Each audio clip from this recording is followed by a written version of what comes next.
CINEMANIACS Real Steel Movie Review.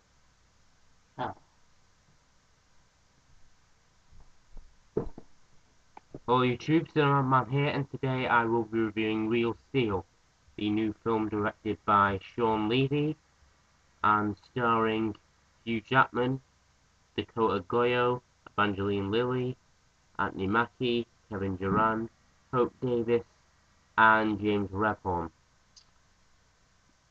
The film is based on the short story Steel, which is written by Richard Matheson, who is the author of I Am Legend, the book which got adapted 3 times into a film.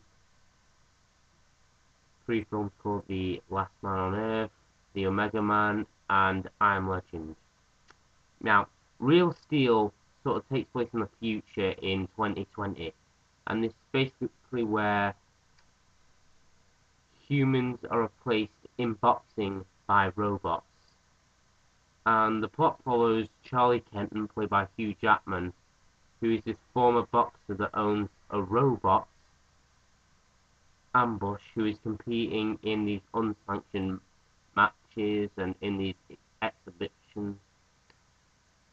And he's competing in this bullfight, and his robot gets destroyed by a bull belonging to a promoter called Ricky, played by Durand, who had a bet with him that if Ambush would win, Charlie would now owe Ricky 20 grand, but he apparently flees before leaving, and Charlie gets informed that his ex-girlfriend died, and he must attend a hearing to decide who gets custody of his son Max, played by Dakota Goyo.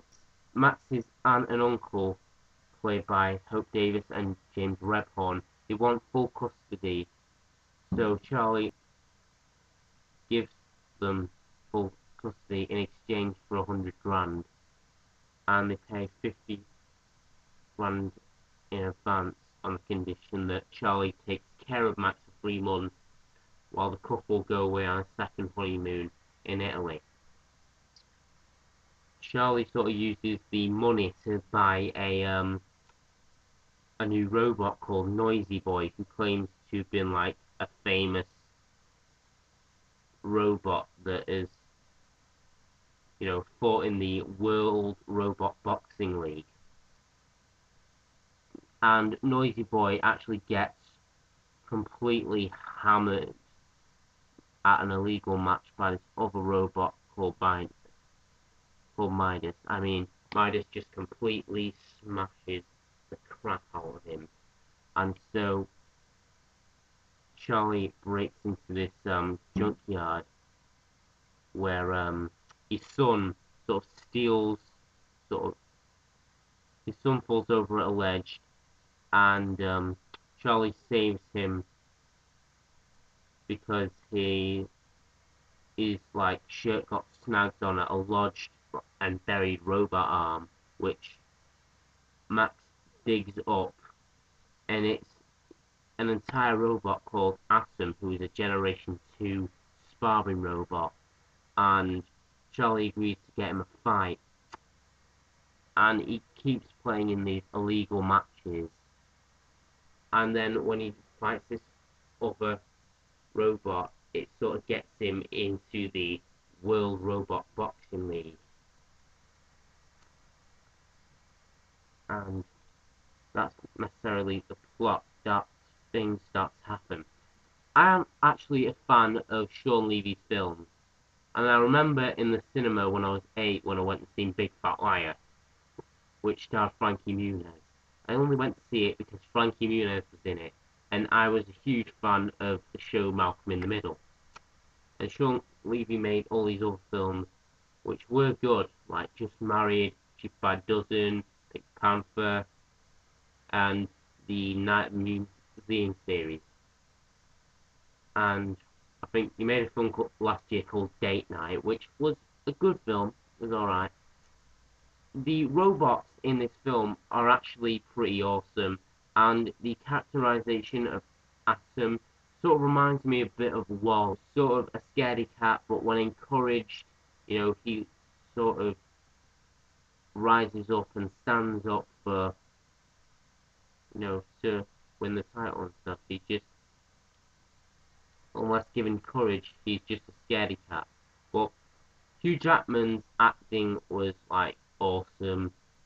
The father and son relationship between Charlie and Max is believable stuff, and it's powerful.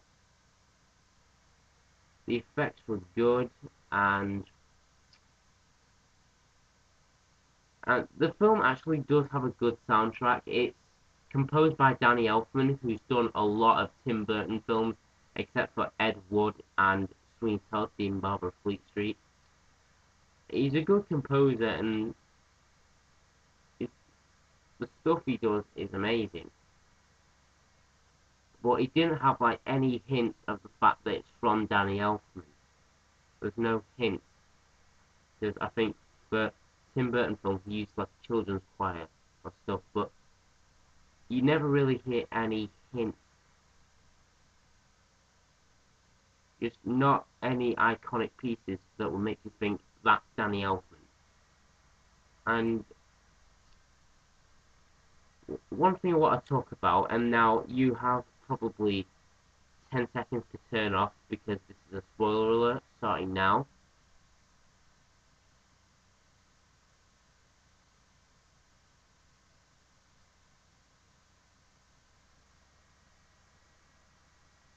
So anyway, what happens is Charlie gets an offer from a rich Russian woman called Farah Lemkova, played by Olga Fonda, who tries to buy Atom from him, and Atom wins this fight between a robot called Twin Cities, and he gets his name because it basically has two heads. And Max, in front of all the crowd, challenges her to a fight against Zeus, which is this he's a proper robot. You won't even like, you have no chance. He'll just pummel you right away.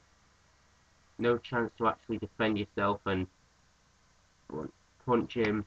He's like Mr. T in Rocky 3. You know what this film is sort of? It's like Transformers meets Rocky. This whole film. And in the final fight, Atom gets completely battered that his vocal recognition software isn't working, so he can't listen to any of Charlie's commands, any Hugh Jackman's commands. And so Hugh Jackman, being a former boxer in this film, starts shadow boxing just as he's pummeling the crap out of Zeus. And apparently what happens is they don't have enough time, so I think Zeus wins on points, but Atom is like the people's champion. Zeus still remains undefeated. I actually think, you know what, that is actually a good ending, because I was actually going into this thinking Atom would win, and the problem, I like film. I like going in, see a film, have a few laughs, cheer for the heroes, but the problem with films these days is you practically know the formula. Films are starting to become too predictable, and there's this formula, there's these rules. Good guy wins, bad guy loses. Good guy gets glory, bad guy gets nothing. Good guy gets the girl, bad guy lives under a rock. Good guy lives happy life, bad guy dies. Okay? It's starting to get too predictable. When do we ever get a film where the bad guy wins?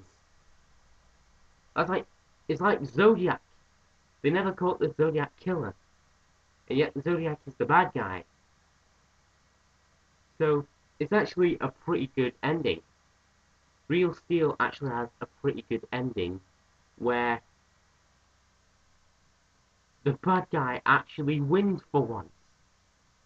Because it's starting to get a bit old. I remember, okay, you may think this is a bit babyish, but there's a tradition where my uncle would take me and my cousins to the pantomime. We'd, have a good laugh. But in the later years, it starts to get a bit boring. We know this formula. It's like Scream. We grow up with the rules of horror films, so we technically know what's going to happen. Don't make love. Don't say, I'll be right back. Just these rules. And Real Steel actually has a pretty good ending.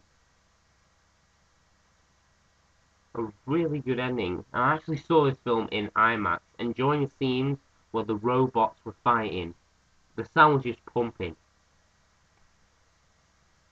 There are actually a pretty amount of jump scares for this film. There's actually where, the scene where Max falls off the ledge. He falls off like a cliff. I didn't even expect that ever to happen. I mean, it is actually a pretty good film. So I recommend you check this out. Or better yet, check it out in IMAX. It is pretty good. The sound, just go for the sound. The quality is actually pretty good. So I give this a 9.5 out of 10. Cinema Man signing out. See you later. Bye.